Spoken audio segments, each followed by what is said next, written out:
Hi good morning, welcome to my mini blog. তো আজকে ব্রেকফাস্টটা করছি হচ্ছে ইডলি। আগের দিন রাতে বানিয়েছিলাম, তো সেটাই ছিল। তার সাম্বার চাটনি সবটাই শেষ হয়ে গেছিলো, সেই কারণে সস দিয়েই খাচ্ছি। তো দেন তারপর আজকে সেরকম রান্নাবান্না ছিল না বলে মা আগের দিন বাজার থেকে কচুরলতিগুলো এনেছিলেন, সেটাই আমি এখন ছাড়াতে বসেছি। আর কচুরলতি খেতে যতটা টেস্টি লাগে, তার ছাড়াতে পরিষ্কার করতে খুবই ধৈর্য লাগে।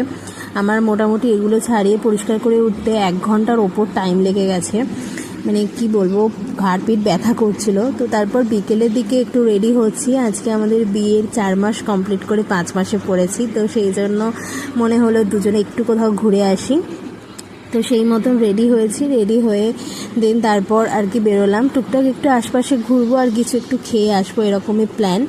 তো ফার্স্টে আমার একটা ড্রয়িং ক্লাস ছিল, সেটা করিয়ে, আর ওরও অফিস ছিল, ও অফিস থেকে আস্তে আস্তে তারপর আমার এদিকে ক্লাস শেষ হয়ে যেতে আমরা দুজনে মিট করে তারপরে আমরা যাই একটু 8Bর দিকে।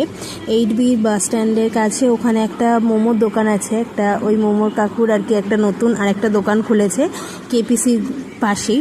তো সেখানেই গিয়েছিলাম। আগের দিন যখন মোমো খেতে যাই, উনি আমাদের একটা লিফলেট দেন, তো সেটা দেখেই আর কি গিয়েছিলাম। তো সেখানে গিয়ে আমরা অর্ডার করেছিলাম 1 প্লেট কোথে মোমো। আমি কোথে মোমো অন্য এক জায়গায় খেয়েছি, বাট এখানের মোমোটাও দেখলাম মোটামুটি খারাপ না, প্রাইস ওয়াইজ কোথে মোমো বেশ সুন্দর খেতে ছিল। তো তোমরা ডেফিনেটলি ট্রাই করো। আর এখানে আরও অনেক কিছু আছে, তোমরা পরে এখানে এসে ডেফিনেটলি দেখো।